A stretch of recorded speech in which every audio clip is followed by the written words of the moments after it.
merci bien.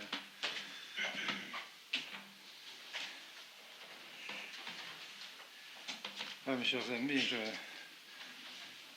remercie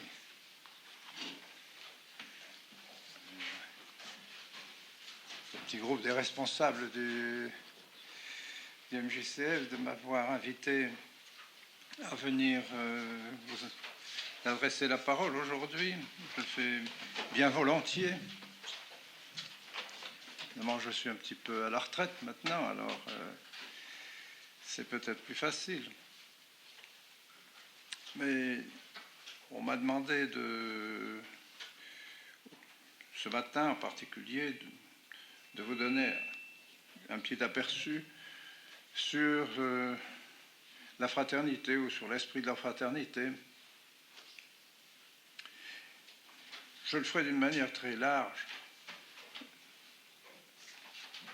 pour que vous compreniez mieux ce qu'est vraiment le combat que nous menons. Et je commencerai par un petit exemple personnel, si vous permettez.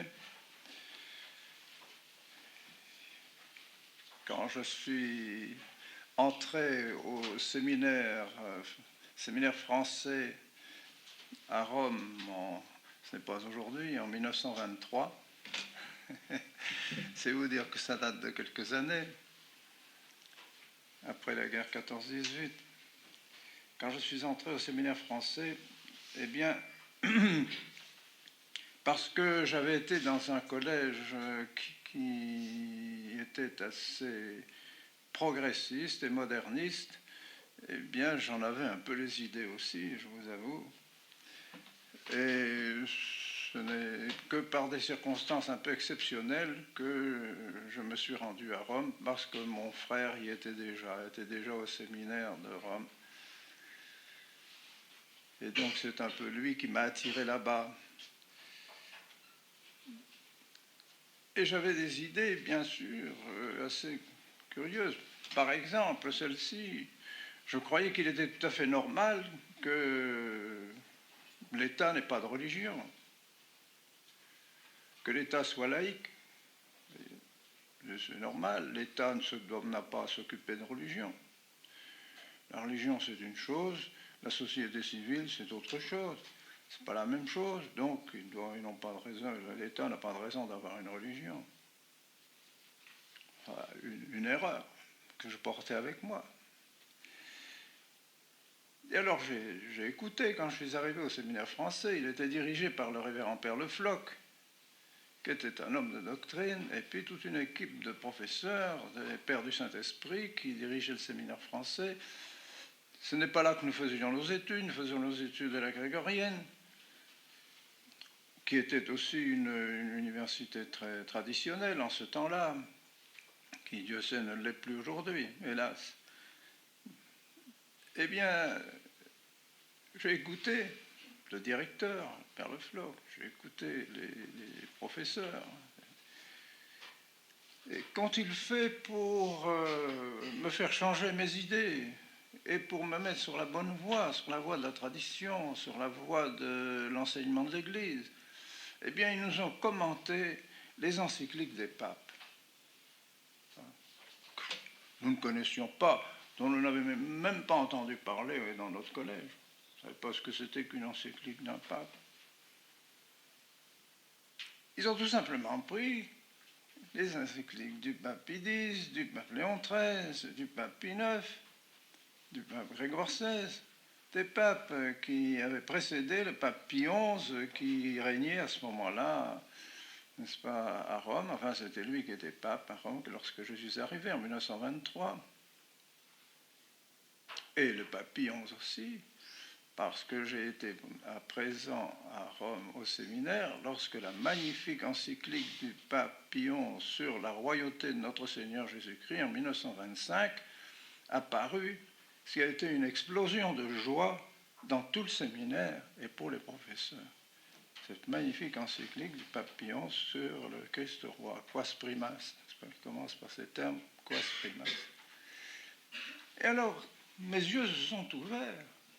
Je dis, mais c'est incroyable. On ne m'a jamais dit ça dans mon collège. On ne m'a jamais appris ces choses-là. Je ne savais pas ce que c'était qu'une encyclique d'un pape. Et j'ai découvert que les papes étaient quand même, à ce moment-là, heureusement, les papes étaient des phares de l'Église et ils luttaient avec, n'est-ce pas, dans un monde concret. C'était très différent de ce que nous apprenions à l'université, à la grégorienne, où nous avions là la doctrine pure, spéculative, n'est-ce pas, la doctrine. Tandis que ce que les papes disaient dans leurs encycliques, c'était la réponse aux erreurs qui se trouvaient dans la société. Ils avaient à lutter avec l'ambiance dans laquelle ils vivaient. Donc ils voulaient protéger les fidèles des erreurs modernes et leur montrer la voie à suivre, leur montrer où était la vérité. C'est ce qu'ils ont fait. Quelles étaient ces erreurs? Surtout bien la grande erreur, n'est-ce pas, qu'ils ont combattue. Oh, on peut la nommer de diverses façons, mais c'était surtout le libéralisme. Libéralisme qui s'appelait naturalisme, qui s'appelait socialisme, qui s'appelait même communisme, qui s'appelait modernisme, qui s'appelait sionisme, autant d'erreurs, mais tout cela avec pour fond l'erreur du libéralisme. Alors ils ont combattu contre ces erreurs. Et moi, j'ai découvert ça. J'étais stupéfait de penser j'avais pu passer toutes mes études au collège sans qu'on m'ait fait allusion à des choses comme ça. Bien au contraire, nos professeurs du collège étaient plutôt sionistes. Comme Marc Sangnier était du Nord et que j'avais fait mes études dans le Nord, eh bien, ils avaient un peu les idées de Marc Sangnier. On avait les idées de Bergson. On était très loin de l'enseignement des papes. Alors, cet enseignement des papes m'a vraiment découvert. Et je vous assure, quand j'ai vu l'attachement de nos professeurs et de notre directeur, le père Le Floch, à ces enseignements, à ce magistère de l'Église, nous faisant bien comprendre que c'était là la vérité, c'est là qu'il fallait suivre l'enseignement des papes, n'est-ce pas? Bien, je m'y suis attaché de tout mon cœur. Et j'ai remercié toute ma vie le bon Dieu de m'avoir donné des directeurs semblables, comme le père Le Floch, le père Laurelec, le père Frey, le père Keller, etc., qui étaient là, le père Egui. Nous avions des prêtres magnifiques, parce que ça nous a donné une orientation ferme, claire. La royauté de notre Seigneur Jésus-Christ. On nous mettait notre Seigneur Jésus-Christ bien en lumière. C'est lui le sauveur du monde, c'est lui qui doit régner, c'est lui qui doit être notre guide, notre pasteur, n'est-ce pas? Pas de compromission, pas laisser le nom de notre Seigneur Jésus-Christ de côté, ne parler que de Dieu, pas faire une espèce de théisme, mais plus de christianisme. Il faut être chrétien, il ne faut pas être seulement théiste. Alors j'ai gardé cela dans mon esprit, dans mon cœur, et j'ai continué comme cela. Et on nous enseignait déjà à ce moment-là, alors on nous parlait de certains livres qui devaient nous aider justement à bien comprendre ces choses-là. Par exemple, l'illusion libérale de Louis Veuillot, qui maintenant a été réédité par Dismas. Louis Veuillot qui était approuvé complètement par le pape Pie IX, dont enseignement de l'Église. Alors, c'est des livres précieux que nous lisions et dont nous pénétrions de la doctrine de ces livres-là. Un peu plus tard, ce fut, ou presque en même temps, dont Félix Sarda, Le libéralisme est un péché. Vous connaissez la petite histoire de ce livre, de ce père espagnol qui avait fait ce livre sur le libéralisme est un péché. Il a été poursuivi, bien sûr, par les libéraux et les modernistes qui lui en ont voulu de faire un titre pareil. Vous pensez, le libéralisme est un péché, ça c'était vraiment une insulte. Alors ils ont déféré ce livre à Rome pour qu'il soit condamné, qu'il soit mis à l'index. Eh bien, c'était le contraire qui est arrivé. Il a reçu de Rome une magnifique lettre d'approbation, contrairement à ce que pensaient les libéraux et les progressistes qu'il avait dénoncés à Rome. Non seulement ça n'a pas été une condamnation, mais c'était une approbation. Alors, voilà encore un petit livre donc, qui date déjà, n'est-ce pas, qui date de Léon XIII, donc c'est déjà ancien. Mais tout ça montre Pie IX, Léon XIII. Plus tard, donc, du temps de Pie XI, il y a eu cette réunion ici, de ces prêtres qui faisaient partie d'une association qui s'appelait la Ligue apostolique. Ça datait du début du siècle, un peu quand j'étais à Rome. La Ligue apostolique pour le retour des nations à l'ordre social chrétien. Ligue apostolique. Alors, c'est deux auteurs, l'abbé Roussel et le père Philippe, ont écrit à peu près en même temps, donc entre 1920 et 1930, ont écrit ces livres. L'un, Le Christ, roi des nations, du père Philippe, et puis celui-ci, l'abbé Roussel, Libéralisme et catholicisme. Mais ce sont des livres en or, ça, c'est de l'or, ça en bas. Parce que c'est la doctrine de l'Église. Et ça, les papes ont toujours condamné cette erreur-là, n'est-ce pas? Et tous les succédanés de cette erreur-là qui empoisonnent le monde. C'est bien simple, c'est pas difficile. Vous savez, le libéralisme, c'est le non serviam de Satan, tout simplement.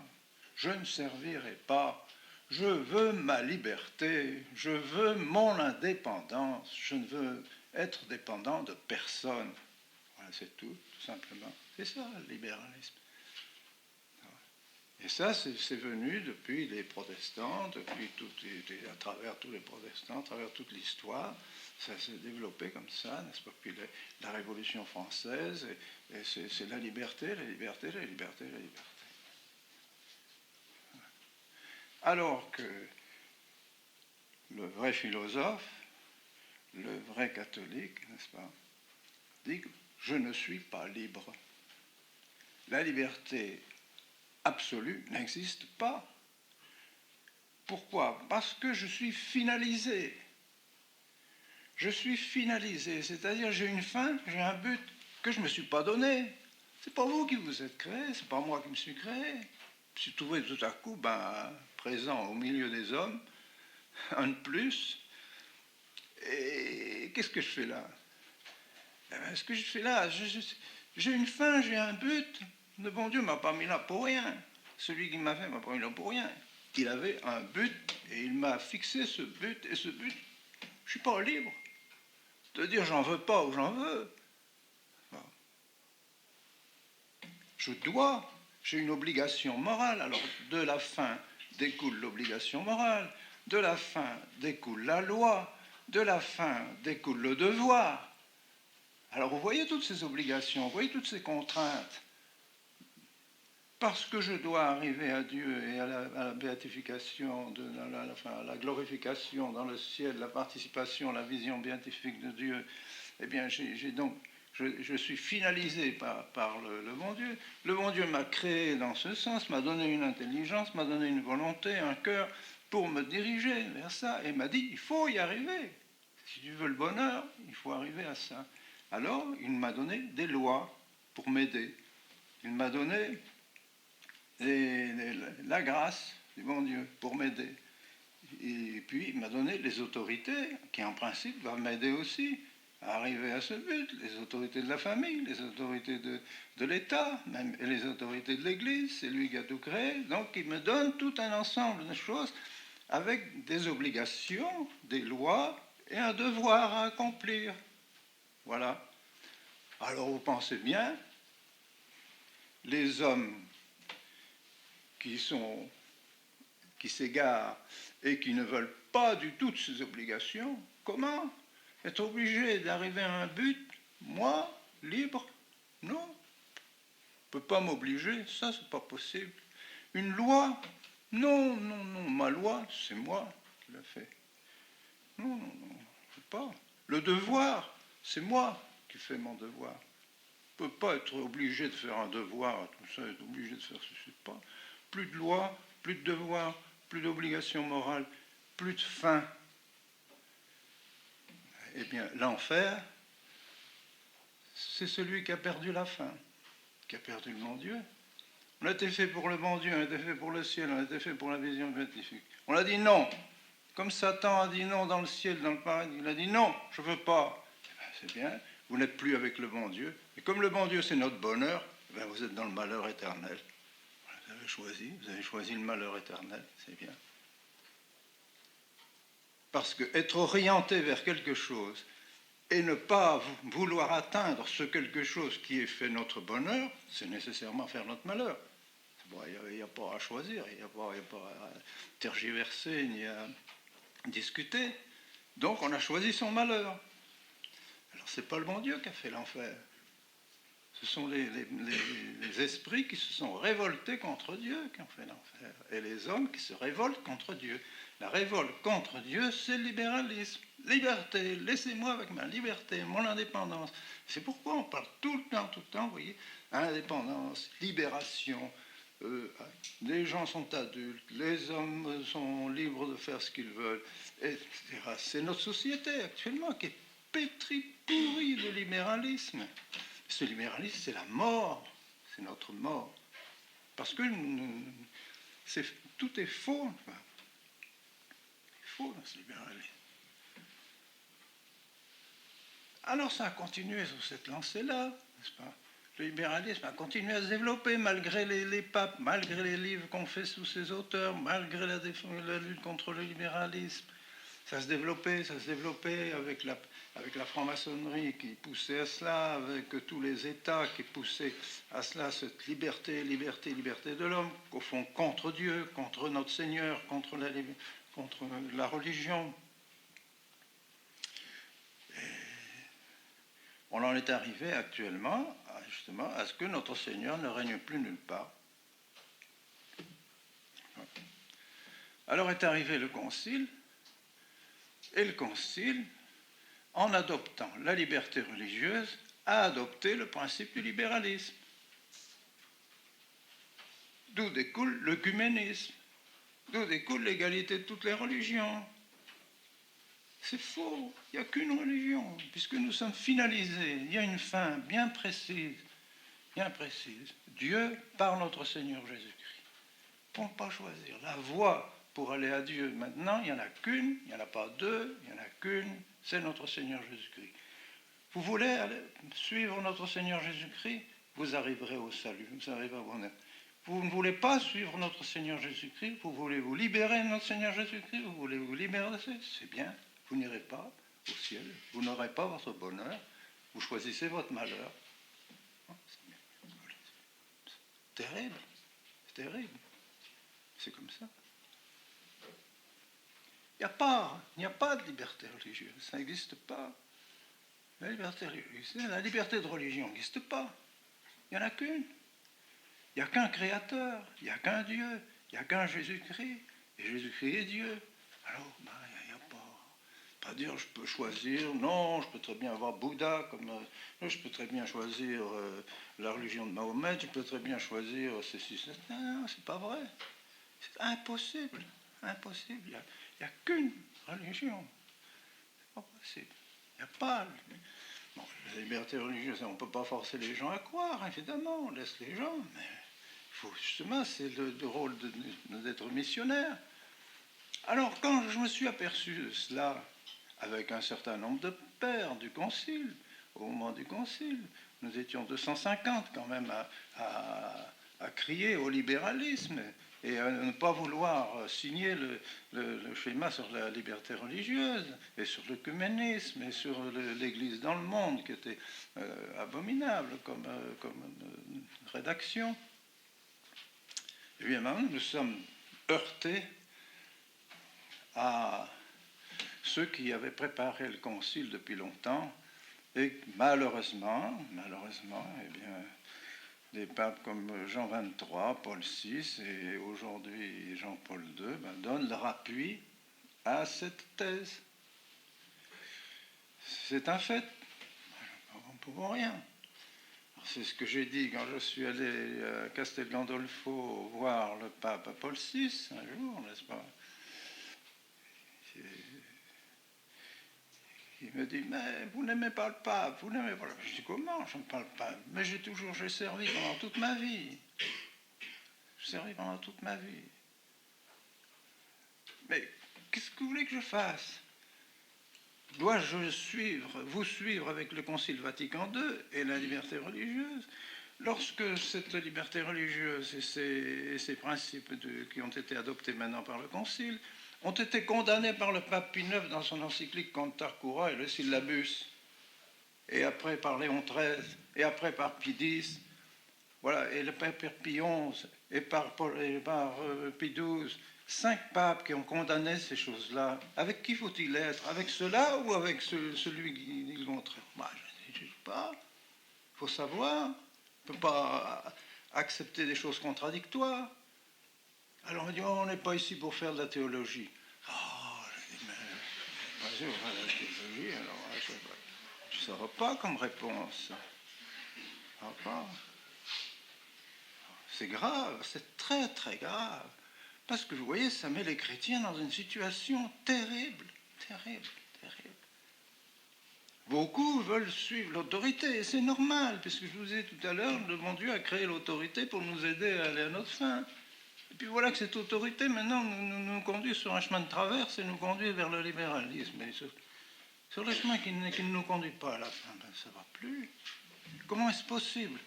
Grand mystère, moi je ne sais pas, c'est un mystère. Nous vivons un mystère, un grand mystère. Et c'est dans ce climat-là, vous voyez, c'est pour bien vous faire comprendre le climat dans lequel la fraternité est née.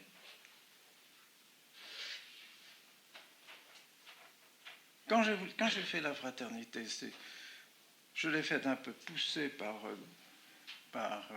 un groupe de séminaristes, du séminaire français précisément, comme l'abbé Aulagnier, comme Monseigneur Tissier de Malray, comme l'abbé Cottard, qui sont venus me voir et m'ont dit, Monseigneur, qu'est-ce qu'on fait? On ne peut plus rester dans ce séminaire. On ne peut plus porter la soutane, il n'y a plus de discipline, les gens sortent la nuit, à l'université grégorienne, c'est mixte. On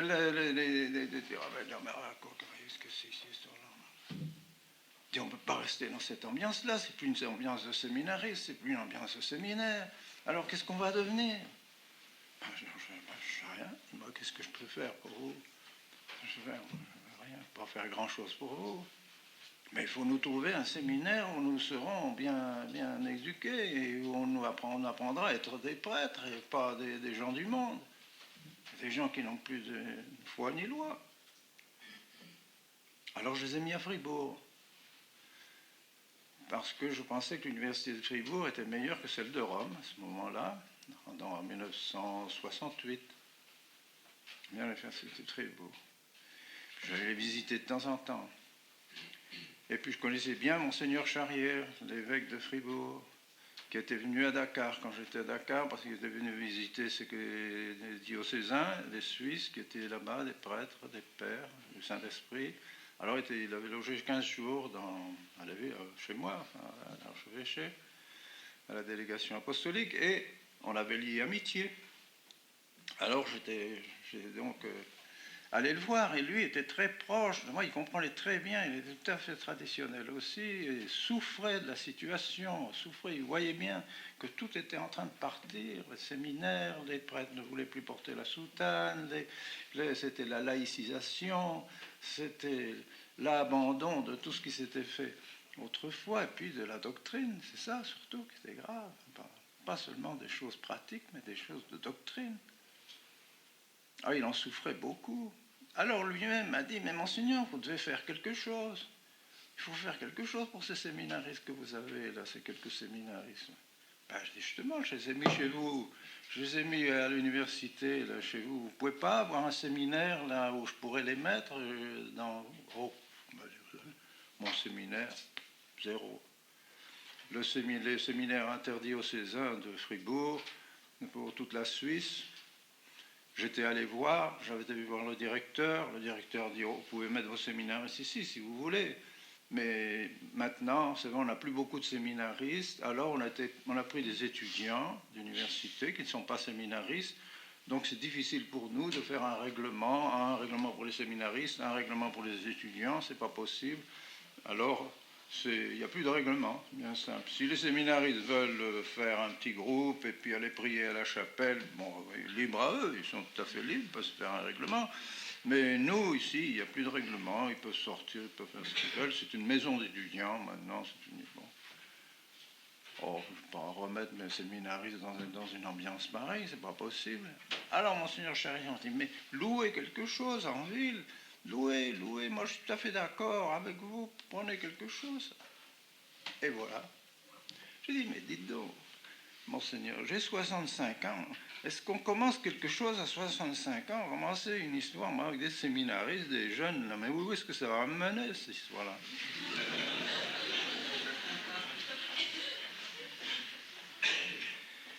Et puis je sentais bien, moi qui avais vécu le concile et qui avais vu cet assaut du libéralisme à l'intérieur du concile, je me dis ça, un jour ou l'autre, ça va me mener loin, ça. Si je mets le pied fortement dans la tradition, puis que je continue avec des séminaristes, un jour ils deviendront prêtres. Et alors, qu'est-ce qu'ils vont devenir? Ils vont pouvoir vivre au milieu de ces prêtres libéraux, de ces prêtres progressistes, tout ça. Pas possible. Alors, qu'est-ce que je vais faire avec eux? Qu'est-ce qu'on va faire avec ça? Un grave problème. Et c'est ce qui s'est posé un an après la fondation. Donc, je suis allé chez les pères de Don Bosco, là-bas à Fribourg, qui nous ont donné un étage avec une dizaine de chambres, une petite chapelle, etc. C'était bien, on payait la pension. Et puis, j'avais donc 9 séminaristes là, dont M. l'abbé Aulagnier et Monseigneur Dicier-de-Madré. Les 7 autres sont partis. Il en restait 2. Ceux-là, c'est 2 solides. Alors, ce sont eux-mêmes qui, à la fin de l'année, m'ont dit, mais, Monseigneur, qu'est-ce qu'on va devenir, nous, maintenant, là-dedans? On est venu chez vous, et demain, qu'est-ce que ça va faire, ça? Nous voulons garder la messe, nous voulons garder la tradition, nous voulons garder la foi, nous voulons garder la bonne ligne directe qui nous mène à la fin, n'est-ce pas? Telle que vous nous l'enseignez. On ne va pas pouvoir aller dans les diocèses. Moi, je pensais former des prêtres au début, puis les renvoyer dans leur diocèse, et dire, m'arranger avec les évêques, pour dire, ben voilà, je vous envoie 2 prêtres maintenant qui sont traditionnels, essayer quand même de leur donner une paroisse qui est bien. Et donc ça, c'est pas possible. Jamais les évêques m'ont accepté ça. C'est bien possible, en effet, que vous allez avoir des difficultés avec les évêques. Qu'est-ce qu'on va faire?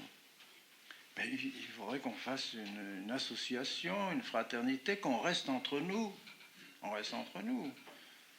Puis qu'on soit comme une congrégation religieuse, un peu plus ou moins comme une congrégation religieuse. Et alors comme ça, ben, on pourra peut-être alors aller dans un diocèse. L'évêque sera peut-être d'accord de nous donner la permission de faire un peu un travail qui sera plus traditionnel, puis à côté, ben, il y aura des progressistes. Mais nous, au moins, on restera dans la tradition et on restera selon le magistère de l'Église et bien orienté dans notre vie. Moi, je dis, oui, après tout, on pourrait peut-être faire un essai. Alors, on a rédigé des statuts, on a fait les statuts de l'association, puis je suis allé porter ça à Monseigneur Charrière. Il me dit, il va refuser. Eh bien, le 1er novembre 1970, il m'a signé mes statuts, autorisation, vous pouvez, etc., faire votre petite société. Je vais à Rome. À Rome, on est d'accord aussi. Monseigneur,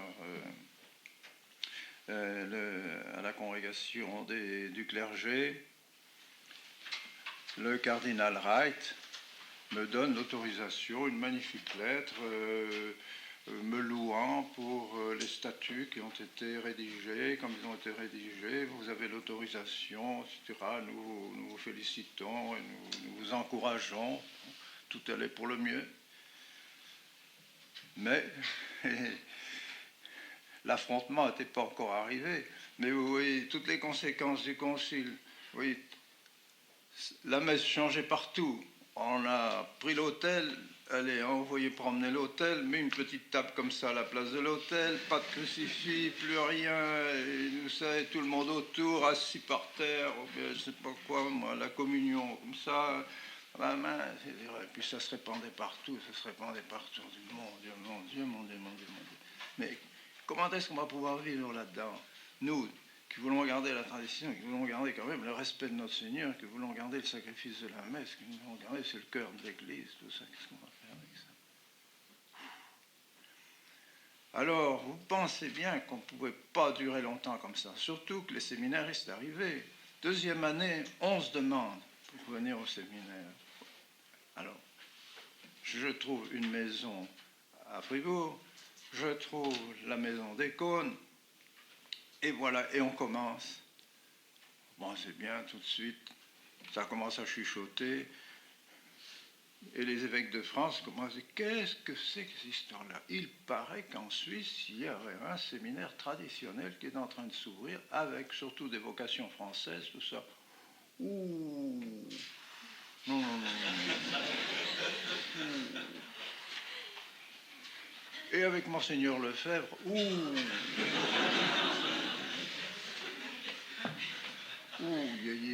Mais qu'est-ce que ça va nous donner, cette histoire-là? Alors, quand ils vont revenir chez nous, mais qu'est-ce qu'on va faire ici avec des gens comme ça? Non, non, non, non. Alors, ils n'ont rien trouvé de mieux que de lancer, c'est Monseigneur Marcus, l'actuel évêque de Nantes, qui a lancé dans l'air, comme ça, n'est-ce pas, à l'occasion d'une conférence épiscopale à Lourdes, et il a dit le séminaire sauvage des Cônes. Séminaire sauvage. Séminaire sauvage. J'avais l'autorisation de Monseigneur Charrière de Fribourg, j'avais l'autorisation de Monseigneur Adam de Sion, j'avais l'autorisation de Rome. Je ne vois pas ce qu'il avait de sauvage. Rien de sauvage. Il était sauvage pour eux parce qu'il était contre eux, évidemment, ça. Alors ils en ont eu peur. Alors ça s'est répandu, ça a commencé à s'agiter dans l'épiscopat. Enfin, qu'est-ce que c'est que ce séminaire? Qu'est-ce que c'est que ce séminaire? Alors, plainte à Rome, évidemment. Alors, visite en 74. Qu'est-ce que c'est que ce séminaire? Qu'est-ce que c'est que ce séminaire traditionnel qui est en train de s'élever là-bas à Écône, qui est en train de se former à Écône? Parce que les séminaristes arrivaient, chaque fois une vague de séminaristes plus importante arrivait dans le séminaire. Alors, ça commençait à devenir inquiétant. Eux qui n'avaient plus de vocation, déjà, les vocations diminuaient. Alors moi, vous voyez bien quelle était ma pensée. C'était rester sur la lancée qui m'avait été donnée au séminaire français lorsque je suis arrivé. C'est-à-dire rester catholique, quoi. Rester sur ce que l'Église a toujours enseigné. Je n'ai pas cherché à faire du nouveau. Tout au contraire, je me suis ancré dans la ligne que l'Église a toujours donnée à ses prêtres, toujours, et puis dans la ligne de la doctrine, dans la condamnation du libéralisme et dans la condamnation de ce faux œcuménisme qui découle du libéralisme et cette condamnation de cette séparation de l'Église et de l'État et de cet État laïque que Rome était en train d'appliquer partout. C'est Rome qui a supprimé les États catholiques, pas les États qui ont demandé que notre Seigneur ne règne plus sur les États. C'est Rome, après le Concile, justement en se basant sur la liberté religieuse, sur cet œcuménisme. Tous les cultes égaux. Donc il faut que dans les États, on ouvre la porte à tous les cultes. Et alors ils ont poussé Franco, on a été malade de ça. On l'a obligé, avec l'Opus Dei, l'Opus Dei et tous ceux qui entouraient Franco l'ont poussé à accepter, à supprimer dans la Constitution que l'Église catholique était la seule reconnue publiquement dans l'État espagnol. Or, c'était de tradition dans les catholiques espagnols, c'est bien. Alors dire que maintenant, c'est plus la religion catholique qui est la religion de l'État, alors que toutes les religions sont mises sur le même pied. Franco en était malade. Mais Rome le poussait, son entourage le poussait aussi, il a fini par accepter. Alors maintenant, il n'y a qu'à voir la situation d'Espagne maintenant. Et ça s'est fait en Italie. La dernière fois, c'était en Italie. Le dernier PETA, c'était il y a 2 ans, même à peine 2 ans. Que suppression aussi du concordat avec le Saint-Siège, enfin suppression au moins de cette affirmation que l'Italie a pour religion publique la religion catholique. Fini. On a ouvert les portes aussi à toutes les cultes. Alors, invasion. Dans toute l'Amérique du Sud, la même chose. Tous les États avaient ça dans leur constitution. Même en Suisse, par exemple, dans le Valais, dans la Constitution, sont des États en Suisse. C'est une fédération d'États, n'est-ce pas? Et ils ont chaque État a sa Constitution. Alors, les États catholiques avaient dans leur Constitution la religion catholique est la seule reconnue publiquement dans l'État du Valais, dans l'État de Fribourg, dans l'État, je ne sais pas, enfin, différents États catholiques. La même chose pour les protestants, d'ailleurs. Dans l'État de Vaud, dans l'État de Genève, dans l'État de Zurich, la religion protestante est la seule reconnue publiquement par l'État de... De même qu'au Danemark, de même qu'en Norvège, de même qu'en Angleterre, de même qu'en Hollande, tout ça c'est protestant. On ne reconnaît, l'État ne reconnaît publiquement que la religion protestante. Alors, c'est l'évêque de Sion qui a fait une lettre à ses fidèles pour dire il ne faut plus qu'il y ait ça dans la Constitution, il faut supprimer ça dans la Constitution parce que il faut laisser la liberté à toutes les religions de pouvoir venir s'installer dans l'État du Valais, un État qui a 95% catholique. C'est lamentable. C'était pour protéger la foi des fidèles. Parce que la foi est une raison d'unité dans un État. Parce qu'il y a des principes, même dans l'Église catholique, principes de morale aussi. Il ne suffit pas de dire les religions, il n'y a pas que la foi dans les religions et la morale. Or, toutes ces religions amènent avec elles une morale. Les protestants, ils amènent avec eux leur morale, c'est-à-dire la contraception, la destruction de la famille, pratiquement, le divorce, etc. Et toutes ces religions amènent le divorce avec elles. Donc la destruction de la famille. C'est grave. Eh bien, c'est le Saint-Siège qui a demandé ça après le Concile Vatican II en s'appuyant sur la liberté religieuse. Lamentable. Résultat, les évêques de Selam, de l'Amérique du Sud, ont dit dernièrement dans une de leurs réunions, les uns disaient 40, les autres disaient 60 millions de catholiques américains du Sud qui sont passés dans les sectes depuis 1968. Depuis 1968. Mettez même 40 millions. C'est déjà énorme. 40 millions qui ont quitté l'Église catholique pour entrer chez les témoins de Jéhovah, toutes les sectes qui foisonnent maintenant partout en Amérique du Sud, parce que avant, les gouvernements limitaient l'entrée. Ils pouvaient le faire, puisque c'était dans leur constitution qu'ils devaient protéger la foi catholique de leurs fidèles. Alors, ils interdisaient des journaux, les écoles, ou bien les lieux de culte. Ils limitaient les lieux de culte pour qu'il n'y ait pas détourné les catholiques de leur foi. Maintenant, ils ont liberté. Alors, il y a des centres de culte. Les Américains du Nord sont descendus en masse avec leurs dollars et tout ça partout dans toute l'Amérique du Sud. Et des gens n'ayant pas une culture très, très poussée, peut-être une foi malheureusement très, très ancrée, bien se sont laissés entraîner dans ces cultes, faux cultes, enfin ces fausses sectes. Enfin, c'est épouvantable. Alors on assiste vraiment à la destruction de l'Église catholique. J'ai eu l'occasion de dire au pape Jean-Paul II, la seule fois que je l'ai vu, n'est-ce pas? Je lui ai dit, très Saint-Père, cette destruction des constitutions catholiques dans les États catholiques est très grave, très très grave. Parce que si les catholiques le font, soi-disant pour donner la liberté aux religions, mais les autres ne le font pas.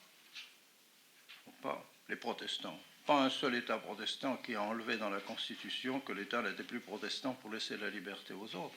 Pas un seul. Quand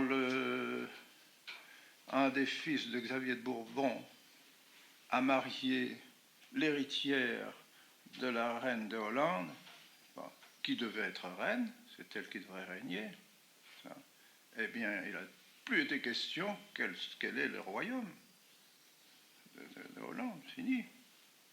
Ça a été sa sœur moins âgée qui est maintenant reine de Hollande, parce qu'elle s'était mariée avec un catholique, fini. Au Danemark, le Français qui a marié la princesse du Danemark, qui maintenant duchesse du Danemark, qui règne au Danemark, a apostasié de la religion catholique pour pouvoir se marier avec cette princesse. Apostasié de la religion catholique. Parce que pas question qu'il y ait un catholique sur le trône du Danemark, pas question. Et ainsi de suite, n'est-ce pas? Alors, les communistes, c'est la même chose, les États communistes. Ben, ils sont tous, les communistes, c'est tous des gens du parti qui règnent. Pas question qu'il y ait quelqu'un qui ne soit pas du parti qui règne dans un État communiste. Les États musulmans, allez mettre un catholique chef des États musulmans, vous allez voir.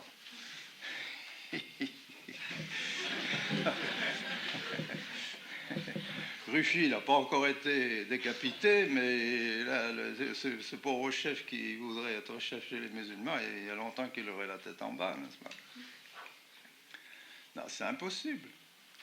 Alors, j'ai dit au pape, tous ces États-là, ils n'ont rien changé du tout. Et vous supprimez cela et vous laissez les religions rentrer partout. C'est la destruction des États catholiques, c'est la destruction de l'Église. C'est affreux.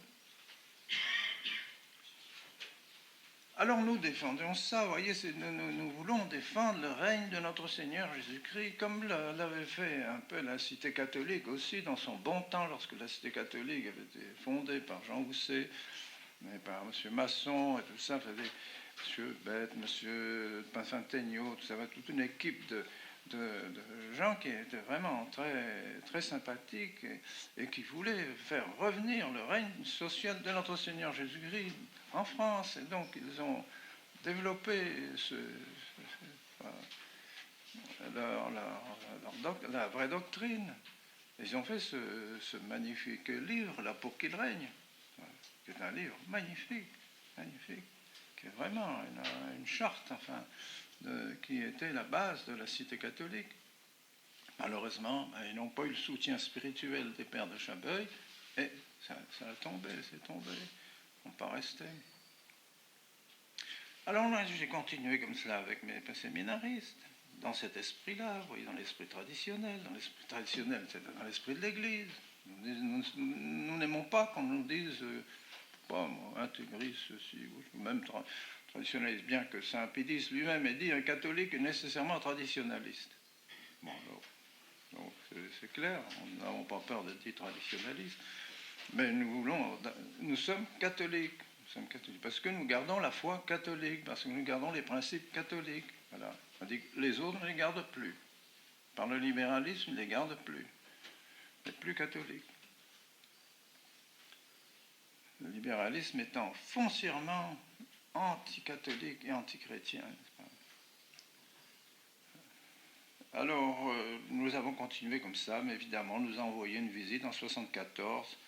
Deux prélats belges envoyés par Rome nous ont visités. Et bien qu'ils aient apparemment aussi dit que ce que nous faisions était bien, admirant le séminaire des Cônes, et bien, pas de problème. bien que après nous n'avons pas eu non plus le résultat de la visite, leur rapport ne nous a pas été communiqué. Je sais pas comment. Officiellement, nous ne savons rien. Mais la lutte n'a pas moins continué. Et comme j'ai fait en novembre 1974 une déclaration très formelle, n'est-ce pas, sur le but des cônes et sur l'esprit de notre fondation, j'ai fait cette déclaration.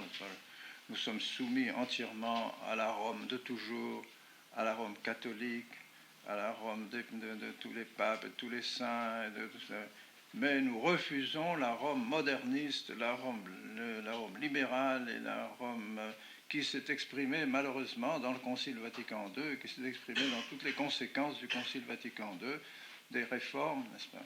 Ça, nous refusons absolument cela parce que ce n'est pas conforme à la foi de l'Église, ce n'est pas conforme à la tradition, ce n'est pas conforme au bien des âmes, au salut des âmes. Alors, évidemment, on dit, oh, il n'y a rien à faire avec École, il faut donc condamner École. Alors, qu'est-ce qu'il fallait faire pour condamner École? Il fallait m'empêcher de faire des prêtres. C'est simple, évidemment. Si je ne fais plus de prêtres, ben, j'ai plus de séminaire. Si j'ai plus de séminaire, c'est fini. Alors j'ai refusé. J'ai dit non, je ne peux pas. Vous m'avez approuvé. J'ai une approbation des évêques, j'ai eu l'approbation de Rome. Je ne vois pas pourquoi maintenant, alors que vous m'aviez donc approuvé de faire des prêtres à ce moment-là, je pouvais très bien faire des prêtres comme évêque. Vous m'avez refusé. Moi, je continue à faire des prêtres.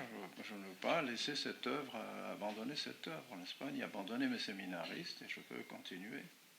Ça a été la suspense. Bon, vous êtes suspens. J'en ai pas tenu compte parce que j'estime que devant le bon Dieu, ça ne valait rien. Cette suspense n'avait pas de fondement. On veut pas. Il n'avait rien à me reprocher dans ma foi. Ils n'ont pas pu dire, mais vous êtes un hérétique, vous êtes ça, vous faites des choses qu'on n'a jamais fait, ou vous avez inventé ceci, vous avez inventé cela. Ils n'ont jamais pu me dire une chose comme celle-là, ils savent très bien. Simplement parce que j'étais dans une orientation traditionnelle alors que le Concile avait pris une orientation libérale. Alors il aurait fallu que je prenne moi aussi l'orientation libérale. Et ça, il n'y a rien à faire. Je ne suis pas allé faire mes études à Rome où on m'a appris à ne pas être libéral alors que je l'étais déjà un peu. Eh bien, c'est fini pour moi jusqu'à la fin de mes jours. Je reste catholique.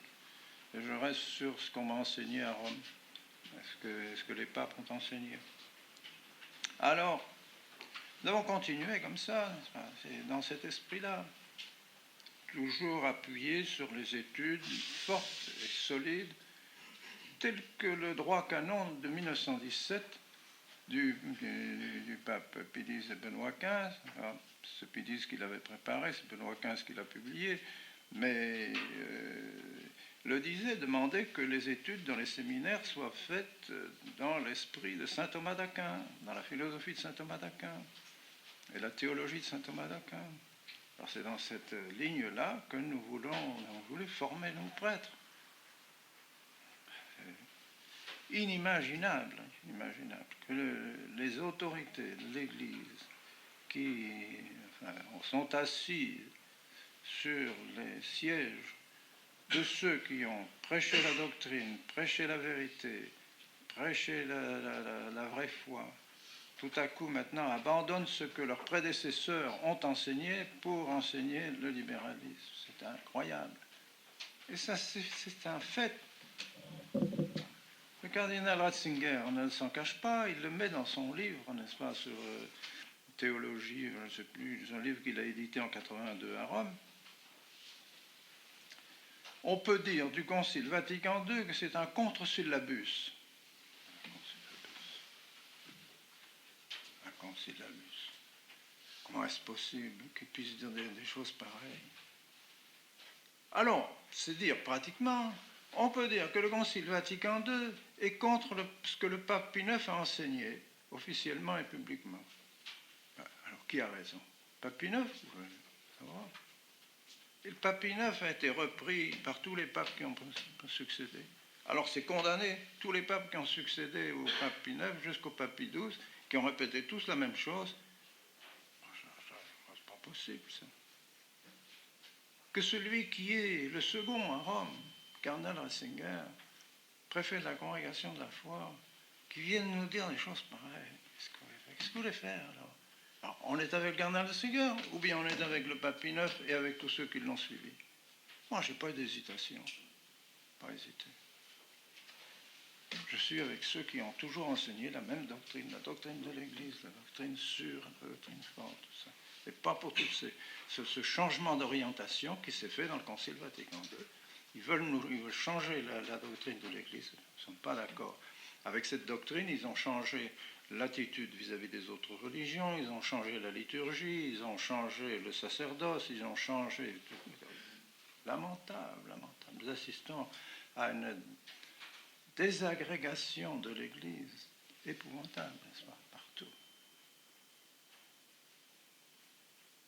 Encore, il y a 2-3 jours, hier, je crois, dans le journal du Valais, par exemple, il y avait un discours de Monseigneur Chféry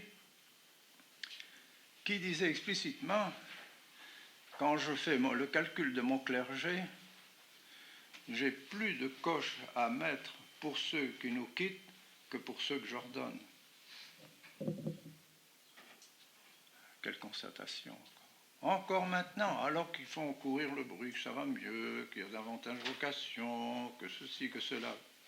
Oui, lui-même qui le dit, pas nous qui lui faisons dire. J'ai donc plus de prêtres qui me quittent que de prêtres que j'ordonne. Lamentable. Et des prêtres, un qui vient de le quitter, c'est un scandale dans le Valais, 20 ans supérieur du grand séminaire.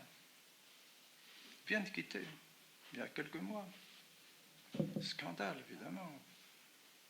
Abominable. Mais c'est normal. Ils n'ont plus de doctrine. Ils savent plus ce que c'est qu'un prêtre. Ils savent plus ce que c'est que le sacrifice de la messe. Ils ont révolutionné l'autel. L'autel, c'est une Eucharistie, n'est-ce pas? Une Eucharistie, une communion, un partage. C'est pas ça, la messe. C'est la reproduction réelle, n'est-ce pas? La réactuation, si on peut dire, du sacrifice du calvaire. C'est pas la même chose. Pour la rémission de nos péchés, c'est pas. Alors nous participons à la victime, nous communions à la victime de l'autel, mais c'est pas une espèce de repas, partage, où bientôt la divinité de notre Seigneur n'est même plus affirmée, ou un repas souvenir, une communion souvenir. C'est tout à fait protestant, c'est plus du tout catholique. Pas étonnant que si les prêtres ont ces convictions-là, ils ne tiennent plus à la sacerdoce. C'est effrayant. C'est pourquoi nous restons toujours bien fermes, n'est-ce pas, sur cette ligne de conduite. Et c'est ça l'esprit de la fraternité.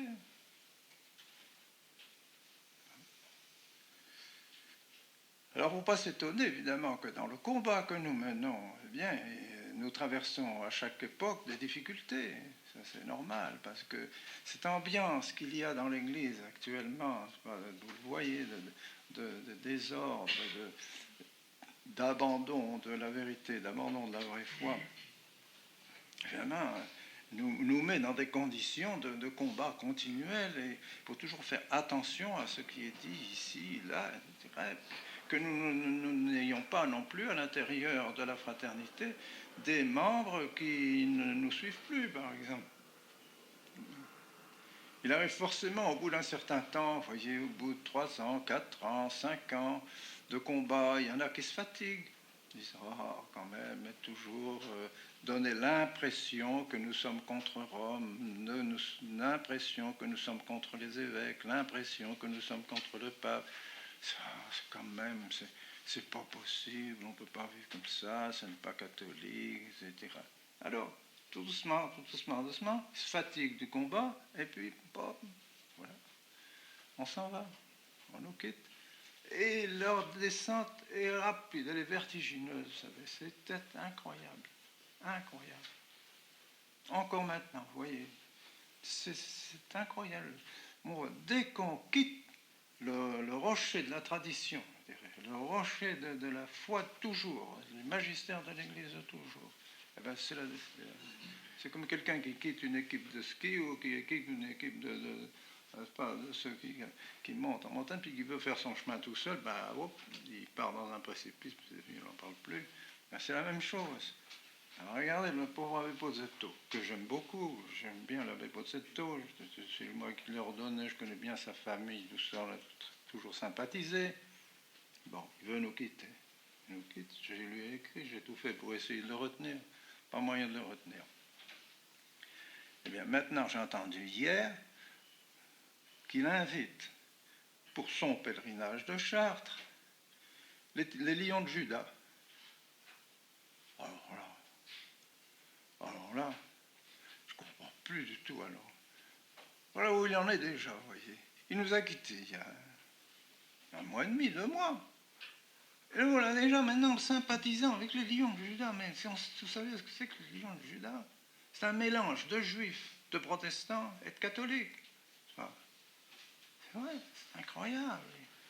Invraisemblable. Invraisemblable. Alors ils vont attirer ces gens-là au pèlerinage de Chartres. Mais non, mais c'est pas possible. Ils perdent la tête, c'est pas possible. Moi, je ne peux pas m'imaginer que l'abbé Pozzetto puisse faire une chose comme ça en si peu de temps. Il nous quitte, il commence déjà à dérailler et à déraper, c'est fini. Incroyable. Alors ça c'est tombé aussi dans le charismatisme. Alors, le charismatisme, c'est encore une chose très dangereuse. C'est à base de libéralisme. Pourquoi? Parce que c'est la liberté. On ne veut pas recevoir la grâce par les institutions que notre Seigneur Jésus-Christ a faites. Notre Seigneur Jésus-Christ est mort et il nous a donné 7 sacrements. Pas 6, pas 8, 7 sacrements.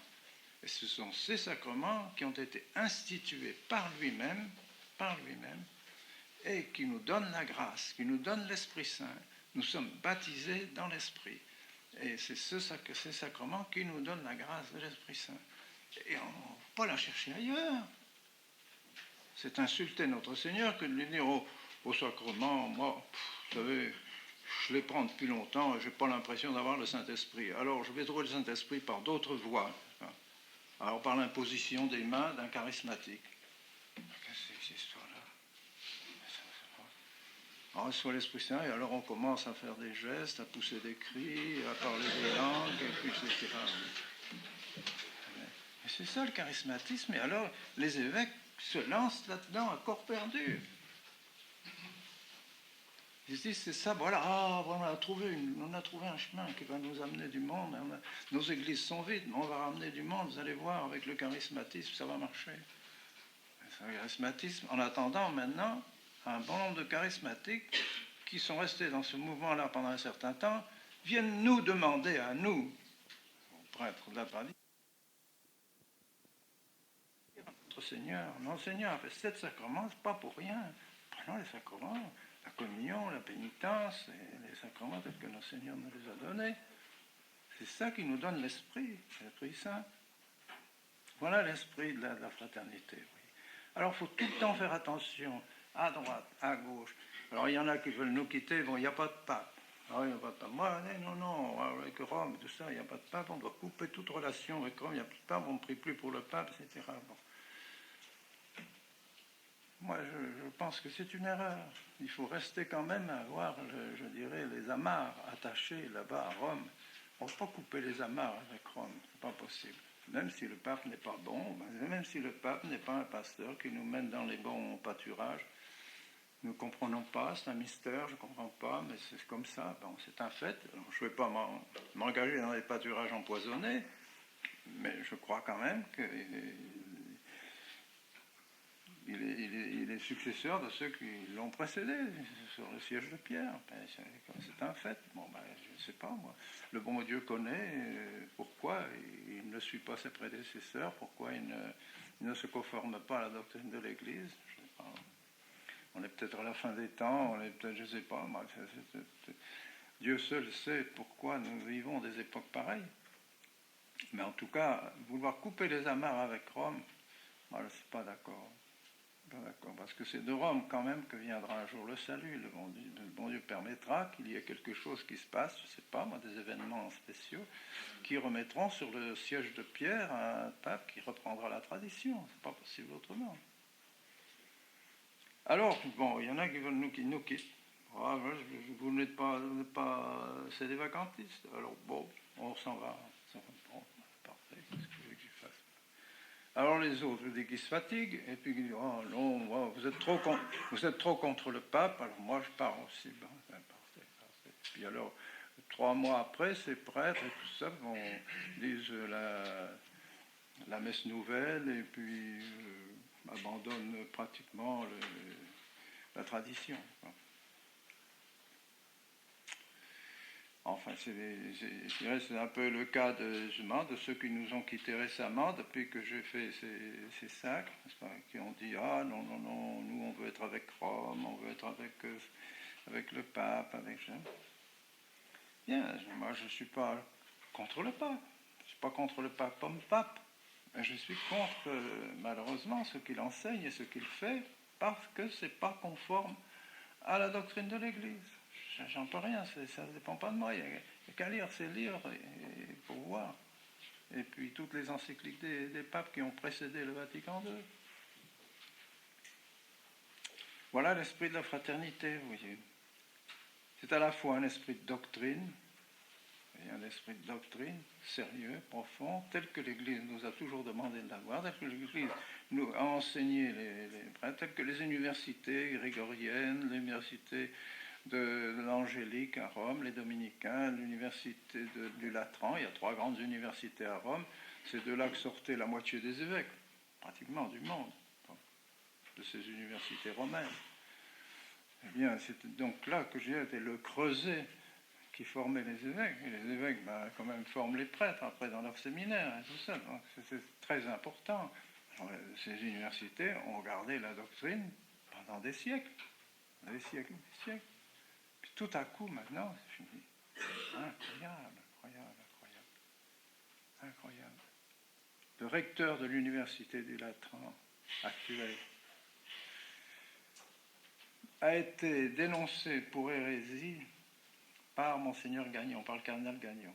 Il a fait une visite et il a dit ce recteur de l'université du Latran enseigne des thèses hérétiques. Donc il faut l'enlever. Il a demandé à Paul VI, c'était Paul VI qui lui avait demandé de faire une visite à l'université. Et le cardinal vicaire de Rome a mis son veto, n'a pas voulu qu'il soit parti. Et il est toujours recteur de l'université du Latran. Depuis 10 ans qu'il devrait être parti et être chassé du Latran. Alors, vous voyez, des gens qui enseignent des hérésies, qui ont officiellement été reconnus comme enseignants des hérésies, sont toujours en place, et moi qui n'enseigne aucune hérésie, évidemment, eh bien, je suis poursuivi par Rome.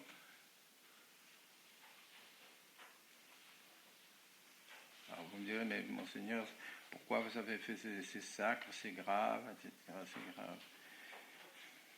Sûrement, c'est grave. Bien sûr que c'est bien pour ça que j'ai passé 6 mois à Rome, pour essayer de demander, convaincre Rome de me donner des évêques traditionalistes et de m'accorder ces évêques traditionalistes. Mais au fond, ils ne voulaient pas. Ils ne voulaient pas que j'aie d'évêques.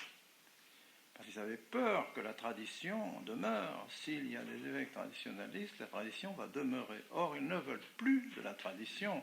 Il faut que ce soit Vatican II qui règne maintenant, que les idées de Vatican II règnent. Or, la tradition est contre les idées de Vatican II. Donc, nous n'en voulons plus. Alors, si nous accordons à Monseigneur des évêques traditionalistes, eh bien, c'est fini. On n'arrivera pas à s'en sortir, n'est-ce pas, à supprimer la tradition. Alors, j'en demandais 3 évêques traditionalistes. Et j'avais déjà déposé les dossiers. Et ils ont signé dans le protocole. Dans le protocole, il y avait ça, n'est-ce pas? Ça n'est plus dans le nouveau protocole qu'ils ont fait signer par Don Gérard. Ça, ils l'ont enlevé. Mais c'était signé dans le protocole qu'ils me donnaient un évêque. Moi. Donc, ils n'étaient pas contre le fait que j'ai un évêque traditionnaliste. J'avais donc l'autorisation de Rome, pratiquement, de faire un évêque traditionnaliste. Il n'était pas encore désigné, le nom n'était pas fait, mais le principe lui-même de me donner des évêques traditionnalistes était reçu par Rome. Donc je ne vais pas dire que je n'ai pas fait ça contre Rome, pas du tout, au contraire. Ils ont fait ça avec Rome. Mais après, dans la pratique, ils ne voulaient pas me le donner. Ils me faisaient tarder. Et puis, ils ne voulaient pas me donner ce que je présentais. Alors que c'était moi qui devais les présenter. Il avait mis, c'était moi qui présentais les noms. Eh bien, ils refusaient les noms que je demandais. Ils demandaient que j'en donne d'autres. De façon à arriver à trouver un, comme il le disait, qui a le profil que nous désirons. Alors, c'est le profil qu'il désire, moi je le devine. Bien sûr, pas difficile. Alors, ils m'ont fait traîner comme ça indéfiniment en disant « Ah non, les noms que vous avez donnés, ça ne va pas, il faut en donner d'autres. » Jusqu'au moment où ils auraient trouvé quelqu'un, évidemment, qui aurait été un peu favorable à la compromission. Alors, quand j'ai vu ça, je disais « C'est inutile. » C'est donc qu'ils sont foncièrement contre la tradition. Alors, j'avais demandé, moi, si donc dans les 7 membres de la commission romaine, une commission romaine dans laquelle seraient tous des traditionalistes qui représenteraient la tradition à Rome. Il y aurait eu une commission de la tradition à Rome avec des traditionalistes. Ah non, c'est pas possible, non. Alors, ils ont fini m'accorder 2 membres sur les 7 qui étaient de la tradition, et tous les autres, ils les gardaient pour eux. Pardon, le président, vice-président, etc. Bon. Mais regardez bien maintenant ce qui s'est passé avec Don Gérard et avec les autres. D'abord, ils n'ont pas d'évêque. Pas question d'ordonner un évêque traditionnel. Pas question. Il faut qu'ils prennent des évêques parmi ceux qui existent. C'est ce qu'ils m'ont dit je ne sais combien de fois. Ils m'ont dit, mais vous n'avez pas besoin d'évêque. Quand vous serez reconnu par Rome, vous pouvez prendre n'importe quel évêque. Je ne veux pas un évêque qui vienne prêcher à mes séminaristes le libéralisme et puis soit le concile. Non, pas ça. Alors, maintenant, ils n'ont pas d'évêque. Ils sont obligés de prendre des évêques là où ils les trouvent. Et puis, ils ont fait 8 membres dans la commission romaine et il n'y a aucun traditionnaliste. Les 8 membres sont des membres des congrégations romaines. Ils n'ont donné aucun traditionnaliste. Il n'y a plus de protection, ils ne sont pas protégés. Alors ça va être tout doucement, le poids du concile, ils vont tout doucement, ils mettront le temps, ça va mettre du temps, parce qu'ils voudraient attirer le plus possible des gens de chez nous pour que nous quittions, qu'ils quittent la fraternité, qu'ils quittent la tradition pour s'en aller vers ceux qui se sont mis sous l'autorité des autorités romaines actuelles, n'est-ce pas, et sous l'autorité des évêques. Sont sous l'autorité des évêques. Alors tout ça est très pénible, évidemment, c'est très très pénible, c'est un combat continuel. Mais je pense que ce combat, le bon Dieu veut que nous le continuions, et je pense que le bon Dieu voulait vraiment. Pour moi, tout a été miraculeux l'année dernière, je vous assure. Pour moi, tout s'est passé miraculeusement. Vraiment. Cette date du 30 juin, je dirais, qui est un peu le sommet de l'année, vous voyez, puisque 6 mois, le 30 juin, c'est vraiment un peu le sommet de l'année, avec la fête de Saint-Pierre-Saint-Paul, et puis la fête le lendemain, la fête de Saint-Paul. C'est les apôtres de Rome, tout ça. Pour moi, tout ça est miraculeux. Ça se fait d'une manière extraordinaire, et dans une ambiance que si vous avez eu l'occasion d'y assister, une ambiance céleste, il faut le dire, moi je ne sais pas, vraiment. Alors, je suis sûr que le bon Dieu bénit cette heure, bénit la fraternité, il l'a toujours béni. Moi, quand je ne veux pas me retourner et regarder en arrière, vous voyez. Je ferai peut-être des actes d'amour propre, mais je ne comprends rien. Je ne comprends rien à ce que je peux faire. Comment, après 65 ans, en l'espace de 20 ans, je vais bientôt avoir 85 ans, eh bien, que j'ai pu réaliser tous ces séminaires maintenant dans le monde entier, et puis tous ces séminaristes et tous ces prêtres qui maintenant prêchent la vérité, et puis qui donnent le vrai sacrifice de la messe, et puis donnent les vrais sacrements, et donnent la grâce aux âmes, et tout ça, et enfin dirigent les âmes. Si vous saviez le nombre de lettres que je reçois depuis le 30 juin, c'est inimaginable le nombre de lettres que je reçois, de gens qui me disent, mon Seigneur, vous ne pourriez pas croire combien on vous remercie. Ben, moi, je vais remercier le bon Dieu. Moi, je ne suis qu'un pauvre instrument. Probablement, s'il avait choisi un autre, ça aurait été beaucoup mieux. Mais, si vous voulez, comme ça, hein, pour moi.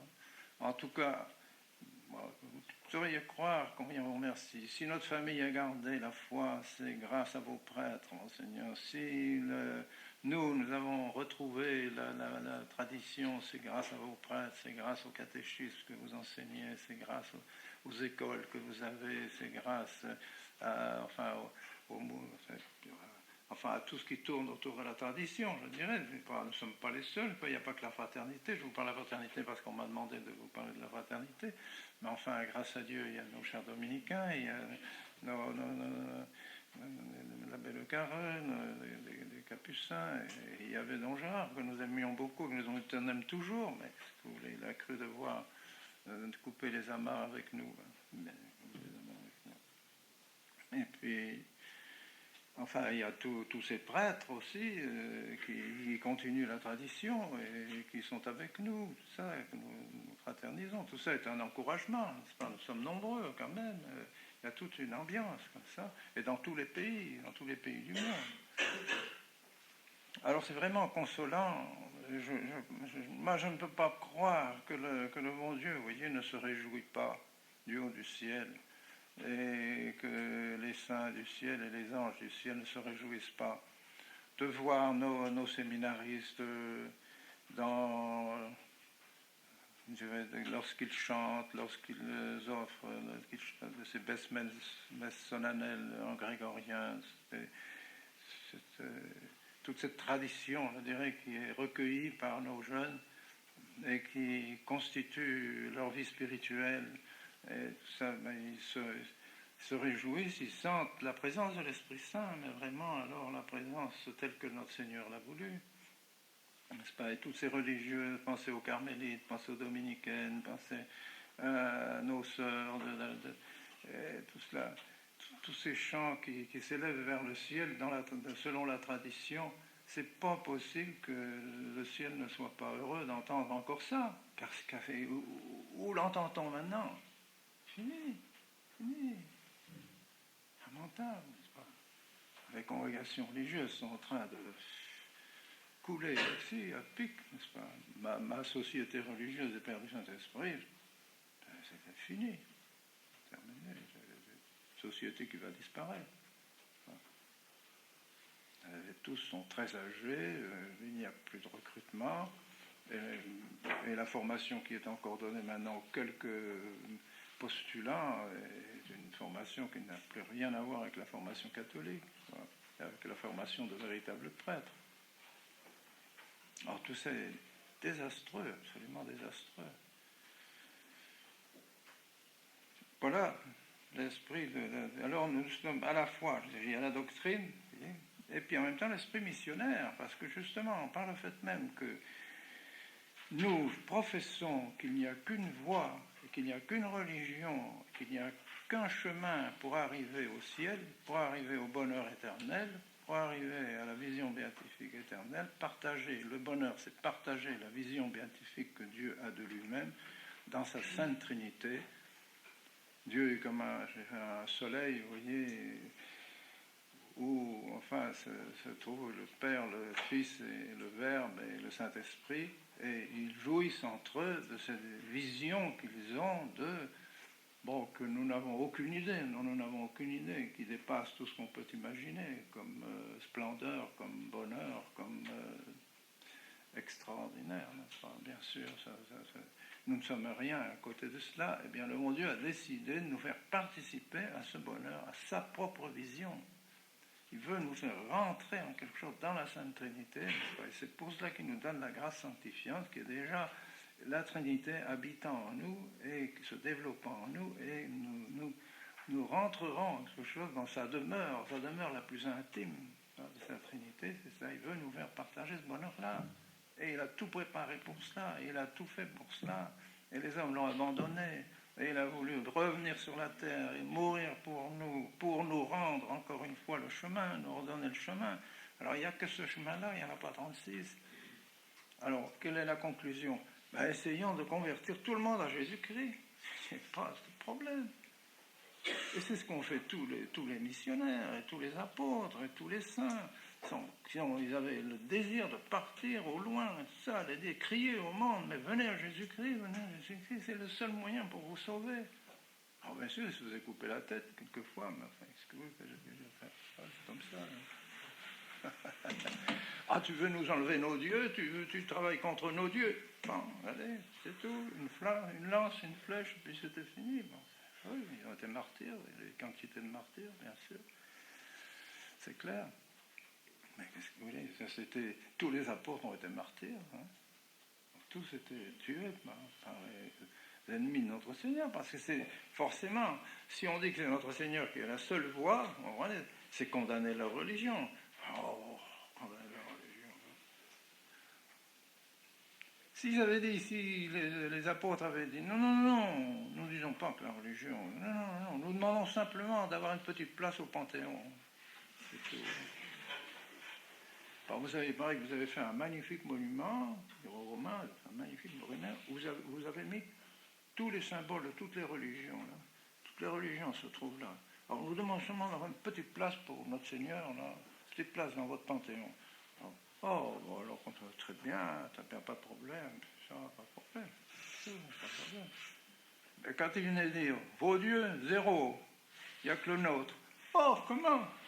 Alors vous allez voir.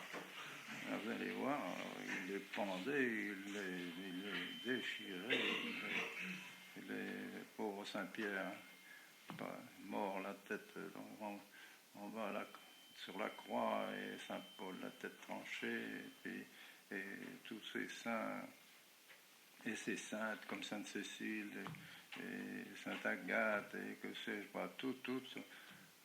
À Sainte-Cécile, par exemple, on lui disait, mais parce qu'il voulait absolument la sauver, alors il lui disait, écoute, rentre chez toi, on va simplement t'envoyer à manger, c'est tout. Ce seront des viandes qui ont été offertes à nos idoles, mais on n'en dira à personne, on va pas en parler, personne. Alors si tu fais ça, si tu acceptes de manger ces viandes en cachette, etc., tu ne seras pas, c'est fini, tu ne seras pas, on ne te poursuivra pas, on ne te massacrera pas. Il faut entendre la réponse de Sainte-Cécile, évidemment, comme elle a envoyé promener. Pas question de choses comme ça. Alors, oui. Elle a préféré la mort, évidemment. Voilà ce que c'est que la foi en notre Seigneur Jésus-Christ. Ils nous l'ont montré. Alors, nous, au XXe siècle, rien n'a changé. Au point de vue du bon Dieu, rien n'a changé, n'est-ce pas? C'est à nous de savoir si on choisit notre Seigneur ou si on choisit une autre voie ou qu'on l'abandonne. On n'a pas le droit. Et c'est ça la fraternité. C'est pas autre chose. On essaye de suivre autant qu'on peut le chemin que les martyrs ont tracé, puis que les grands missionnaires ont tracé. On essaye de les suivre, on essaye de faire comme eux, de croire comme eux, d'avoir la même foi, le même désir. Et je sais que vous le faites, d'ailleurs, je vous en félicite. Vous êtes des missionnaires, des grands missionnaires, parce que depuis que le MJCF a été fondé, Dieu sait le nombre de vocations qui sont sorties dessus. Je ne sais pas si vous en avez fait le calcul total, mais vous non plus, vous ne regardez pas en arrière pour pas trop avoir de vanité. Mais je suis bien persuadé qu'il y en a bien une centaine, pas très loin d'une centaine, qui sont sortis. C'est magnifique, sans compter les ménages chrétiens. Parce que ça aussi, c'est ça le renouveau. Enfin, il faut qu'il y ait des ménages chrétiens. Et je sais s'il y en a maintenant, de plus en plus, il y a vraiment une génération qui monte. Incroyable. Le nombre d'enfants inimaginable. Aujourd'hui, il va y avoir, dans la chapelle des Cônes, les croisés, ils vont recevoir, ils vont faire leurs promesses, les uns vont être chevaliers, les autres vont être ceci, les autres vont être cela, tous les petits, là, tout ça, ça monte là. Mais une génération, vous voir cette bande d'enfants, c'est incroyable, dans le Valais, qui n'est pas très grand, mais ça c'est la tradition, ça c'est l'Église, c'est le renouveau de l'Église. Et on voit ça un peu dans tous nos milieux traditionnels, c'est splendide, ces familles de 5, 6 enfants, 7 enfants, 8 enfants, ça monte, ça monte, ça monte. Et alors, bien sûr, c'est dans ces familles-là que viendront les vocations, c'est dans ces familles-là que vous recruterez vos jeunes, etc. Et ça, c'est vraiment l'avenir de l'Église, c'est le renouveau de l'Église, c'est ça. Ils ne comprennent pas à côté. À côté, ils leur conseillent de ne pas éviter le sida, il faut... Prenez les moyens, débrouillez-vous, mais faites l'amour si vous voulez, ça n'a pas d'importance. Voilà ce que disent les évêques. Vous pouvez faire. C'est pas possible. Bon. Alors, je vous félicite de tout cœur de votre mouvement. Votre mouvement est absolument admirable et missionnaire, c'est ça précisément. Il faut essayer de ramener les âmes à Jésus-Christ. Bien sûr qu'il y en a qui en sont loin. Donc ils ont un long chemin à parcourir pour comprendre cela et pour se rendre compte de la réalité, de la vérité. Enfin, alors que le bon Dieu bénisse votre œuvre et vos dirigeants. Et maintenant, je pense que nous allons... J'ai déjà dépassé un peu l'heure, alors je ne peux pas abuser de votre patience. Je vous remercie.